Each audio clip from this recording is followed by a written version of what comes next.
बिस्मिल्लाहिर्रहमानिर्रहीम अस्सलाम वालेकुम। This is me your biology teacher Mohammad Bilal और आप देख रहे हैं मेरा यूट्यूब चैनल सेशन। डिस्कस किया था सेल वॉल के बारे में, जो कि plant bacterial fungal cell wall के आउटर मोस्ट कवरेंगे। और आज का जो हमारा टॉपिक है वो है सेल मेम्ब्रेन, जो कि बेसिकली हमारे यहाँ एनिमल सेल की आउटर मोस्ट कवरेंगे और प्लांट सेल में हमारे यहाँ सेल वॉल के बाद पाई जाती है। तो बात करते हैं हम सेल मेम्ब्रेन की। सेल मेम्ब्रेन, अगर इसकी केमिकल कंपोजिशन की बात करें तो ये बेसिकली सेल में हमारे यहाँ दो चीज़ों से मिलकर बनती है। एक होता है हमारे यहाँ प्रोटीन्स और दूसरी हमारे यहाँ लिपिड्स। ये दो इसके मेन कंपोनेंट्स हैं। और तीसरा भी हमारे यहाँ होता है, लेकिन वो बहुत ही कम क्वांटिटी में होता है। ऐसा कह लें कि वो ना के बराबर होता है। तीसरा हमारे यहाँ होता है कार्बोहाइड्रेट। इसके छोटे छोटे बहुत कम मॉलिक्यूल्स होते हैं। ठीक है, बेसिकली जो मेन कंपोनेंट्स हैं वो हमारे यहाँ प्रोटीन्स और लिपिड्स। और अगर परसेंटेज की बात कर लें तो हमारे यहाँ 60% प्रोटीन्स होती हैं सेल मेम्ब्रेन में और 40% हमारे यहाँ लिपिड्स होते हैं। हो गई बात क्लियर। अगर हमारे यहाँ स्ट्रक्चर की बात की जाए सेल मेम्ब्रेन को, अगर आप स्ट्रक्चर देखेंगे तो वो हमारे यहाँ लिपिड बायलेयर है। मीन्स हमारे यहाँ लिपिड की दो लेयर्स हैं आमने सामने, इसे हम कहते हैं लिपिड बायलेयर। ये बेसिकली हमारे यहाँ लिपिड के मॉलिक्यूल्स हैं जो कि आमने सामने खड़े हैं दो लेयर्स बनाकर, इसे हम कहते हैं लिपिड बायलेयर। हो गई बात क्लियर। अगर इस एक लिपिड के मॉलिक्यूल को उठाकर देखें तो उसका क्या स्ट्रक्चर होगा, उसका स्ट्रक्चर कुछ इस तरह बनेगा। अगर मैं इसके पार्ट्स को डिफाइन करूं तो ये होता है इसका हेड और ये कहलाते हैं इसके टेल्स। और इसका जो हेड होता है वो हमारे यहाँ पोलर हेड होता है और उसे हम हाइड्रोफिलिक कहते हैं। मीन्स पोलर और दूसरा क्या, हाइड्रोफिलिक। बेसिकली ये हाइड्रोफिलिक क्या है, तो अगर आपको नहीं पता तो मैं बता देता हूँ। फिलिक मीन्स हमारे यहाँ होता है love. Hydrophilic means hydro means water, philic means हमारे यहाँ होता है लव, जो कि वाटर को अपनी तरफ खींचे। मीन्स वाटर को भाएं, उसके साथ उसे कोई हर्ज ना हो। अगर वाटर आज भी जाए तो उसके स्ट्रक्चर में कोई भी डिफरेंस ना आए, वो हम कहते हैं हाइड्रोफिलिक। तो वो जो हमारे हेड होता है इसका, जो इस साइड भी अगर वाटर के इस सेल के बाहर वाटर आ जाए तो भी ये इसको फेस का हेड का रीजन फेस करना पड़ता है। अदर से भी इसका हेड का रीजन होता है, जो कि इसके टेल्स होते हैं ये हमारे यहाँ होते हैं नॉन पोलर। इसके टेल्स हमारे यहाँ नॉन पोलर होते हैं और इनकी एक खासियत होती है, ये हमारे यहाँ हाइड्रोफोबिक होते हैं। इसी हाइड्रोफोबिक होने की वजह से ये हमारे अंदर की साइड होती हैं, ताकि इनको पानी से फेस ना करना पड़े। फोबिक मीन्स डरने वाला, जो पानी से डरे। हो गई बात क्लियर। आगे बढ़ते हैं। जो हमारे यहाँ इसके स्ट्रक्चर है इसका सेल मेम्ब्रेन का, जो सबसे ज़्यादा, तो ये है हमारा मेन सेल मेम्ब्रेन का जो हमारा स्ट्रक्चर है। तो बेसिकली क्या होता है कि जो हमारे यहाँ गैसेज होती हैं वो यहाँ से क्रॉस करती हैं, यहाँ से गैसेस क्रॉस करेंगी थ्रू सिंपल डिफ्यूजन। और ये क्या है हमारे यहाँ, ये हम कहलाते हैं इसके प्रोटीन्स। बेसिकली ये इंटीग्रल प्रोटीन्स होती हैं। और ये क्या, एक्सट्रिंसिक प्रोटीन्स मीन्स बाहर वाली। मैं आपको पढ़ाऊँ आगे कि ये इंटीग्रल प्रोटीन्स और एक्सट्रिंसिक प्रोटीन्स में या फिर पेरिफेरल प्रोटीन्स में क्या फ़र्क है, सब कुछ आपको डिटेल में समझाऊंगा। तो फिर नेक्स्ट क्या है हमारे यहाँ, ये हमारे यहाँ पंप है। पंप किस चीज़ से, sodium potassium ATPase pump. Means इससे क्या होगा कि सिर्फ सोडियम और पोटाशियम को ही कंसंट्रेट किया जाएगा। अगर बाहर सोडियम और पोटाशियम की कंसंट्रेशन ज़्यादा है तो ये पंप उसको अंदर कर लेगा, अगर अंदर ज़्यादा है तो उसको पंप करके बाहर निकाल देगा। ये इसका हमारे यहाँ काम होता है। और यहाँ पे बेसिकली हमारे यहाँ एक्टिव ट्रांसपोर्ट होती है। तो अगर बात करें इसके फंक्शंस की, हमारे यहाँ स्ट्रक्चर हो गया इसका सेल मेम्ब्रेन का। और सेल मेम्ब्रेन के जो एक मॉलिक्यूल होता है, एक फास्फोलिपिड के होता है हमारे यहाँ, उस लिपिड का हमने स्ट्रक्चर देख लिया। जो कि इसका हेड होता है वो हाइड्रोफिलिक होता है, इसका टेल होता है हाइड्रोफोबिक होता है, जो कि पानी से डरता है। और अगर इसके सेल फंक्शंस की हम बात करें तो इसमें हमारे यहाँ डिफरेंट फंक्शंस हैं। सबसे पहले जो होता है हमारे यहाँ ट्रांसपोर्ट, जो कि इसका मेन फंक्शन है। हम उसको आगे भी डिस्कस करेंगे बहुत ही क्लियरली कि ट्रांसपोर्ट किस तरह होती है हमारे यहाँ सेल मेम्ब्रेन से। और दूसरा हमारे यहाँ इसके एंटीजन रिकग्निशन। ये एंटीजन को रिकॉग्नाइज करती है और फिर सेल के लिए देखती है कि कौन सी एंटीजन मुनासिब है, क्योंकि because it contain antigen receptors. आप ऐसे ही लिख लें रिसेप्टर्स। ऐसे रिसेप्टर्स होते हैं जो कि एंटीजन को रिसीव करते हैं, उन्हें पहचानते हैं, रिकॉग्नाइज करते हैं। ठीक है। और दूसरा है हमारे यहाँ आयोनिक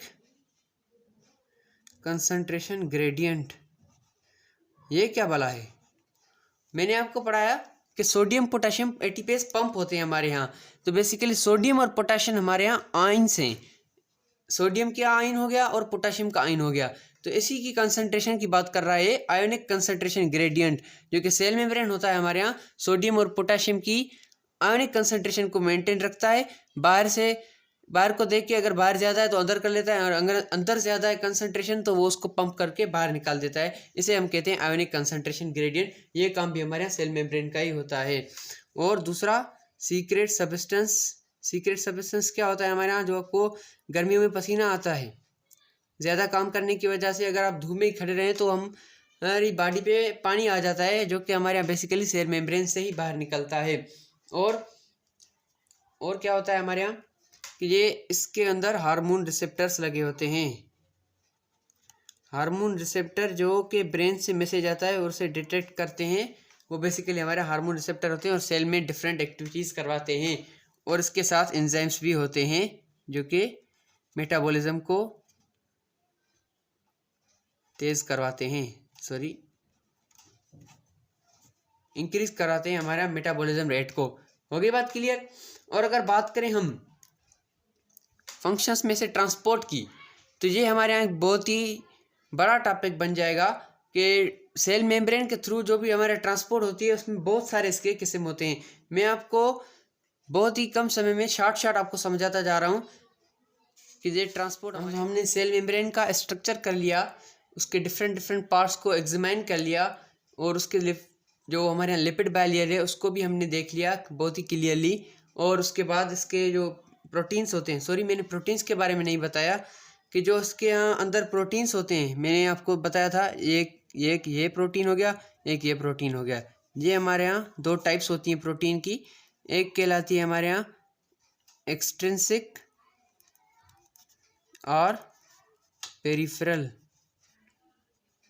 ये क्या है कि जो प्रोटीन्स हमारे यहाँ लिपिड बाइलेयर के एक हिस्से तक आ रही हो, मींस बाहर से ही हो, अंदर उसका कोई भी अमल दखल ना हो सेल मेम्ब्रेन में। अगर आप यहाँ पे भी देख सकते हैं तो ये सिर्फ लिपिड बाइलेयर तक ही, बाइलेयर के एक हिस्से तक ही मौजूद है, अंदर नहीं जा रही, तो जैसे हम कहते हैं एक्सट्रिंसिक प्रोटीन्स।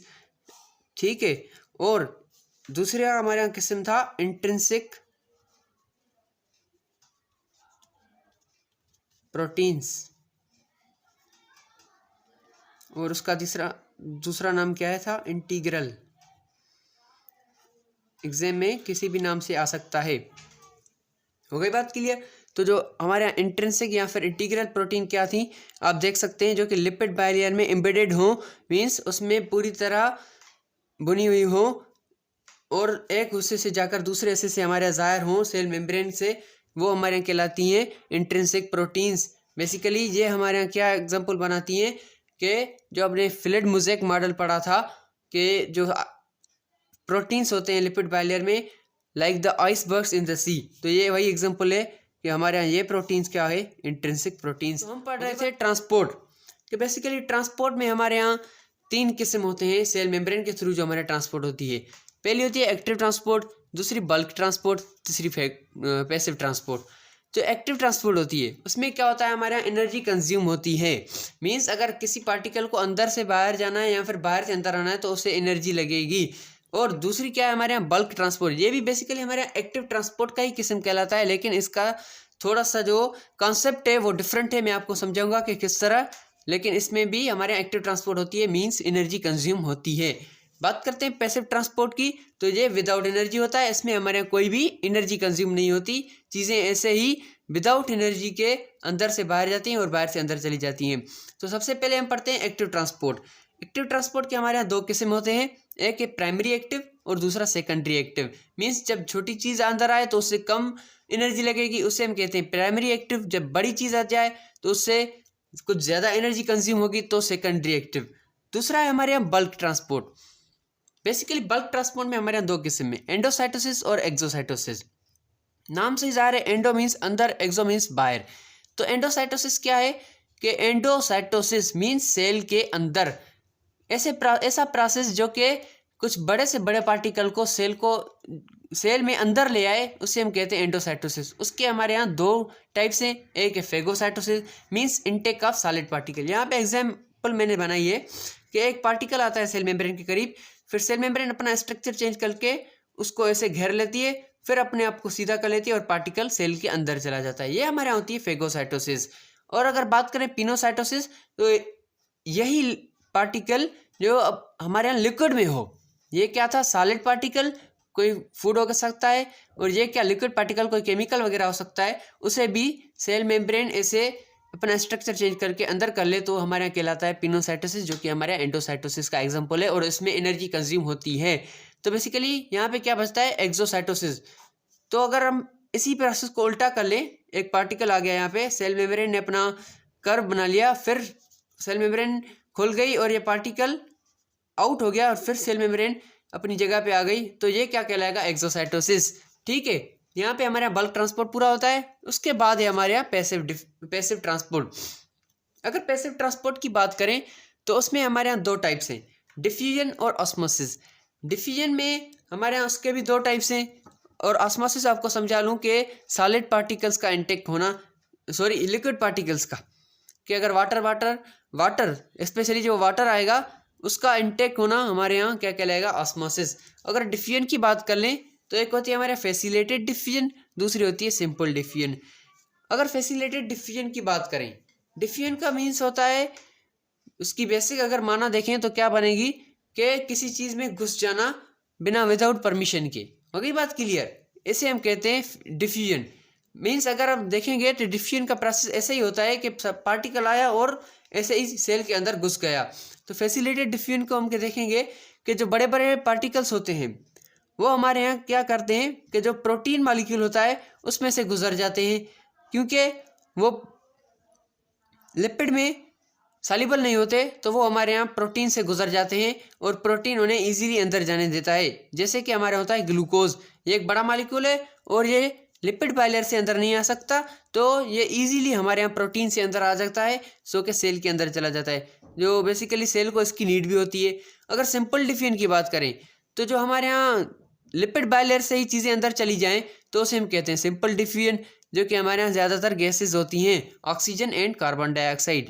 हो गई बात क्लियर? तो ये था आज का हमारा टॉपिक, जिसमें हमने सेल मेम्ब्रेन को क्लियर किया, उसमें उसका स्ट्रक्चर किया, हमारे यहाँ प्रोटीन और लिपिड से बनी होती है, उसमें थोड़े छोटे बहुत कार्बोहाइड्रेट के मॉलिक्यूल होते हैं। फिर हमने देखा उसका स्ट्रक्चर, एक लिपिड मॉलिक्यूल का एक होता है इसका हेड, एक दो टेल्स होते हैं हमारे यहाँ, हेड उसका हाइड्रोफिलिक होता है, टेल उसके हाइड्रोफोबिक होते हैं। फिर आए हम उसके अंदर जो प्रोटीन्स होती हैं, इंट्रिंसिक प्रोटीन्स, एक्सट्रिंसिक प्रोटीन्स, जो कि हमारे यहाँ एक्सट्रिंसिक मीन्स आधे हिस्से तक आए लिपिड बाइलेयर के एक लेयर तक, इंट्रिंसिक प्रोटीन्स वो जो हमारे यहाँ पूरे के पूरे लेयर में एम्बेडेड हो। गई बात क्लियर? और फिर फंक्शंस की बात की हमने, तो सबसे पहला जो मेन फंक्शन था ट्रांसपोर्ट, उसको हमने क्लियरली डिस्कस भी कर लिया।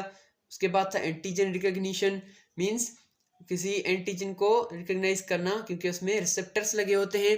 उसके बाद आयोनिक कंसंट्रेशन ग्रेडियंट था हमारे यहाँ। फिर कोई सब्सटेंस भी सीक्रेट करती है, जैसे स्वीट हो गया हमारे यहाँ। फिर हमारे एंजाइम्स होते हैं कुछ उसके साथ, और हार्मोन रिसेप्टर्स भी होते हैं। हो गई बात क्लियर? तो फिर ये था आज का हमारा टॉपिक। उम्मीद करता हूँ आपको समझ में आया होगा। मिलते हैं फिर नेक्स्ट वीडियो में, तब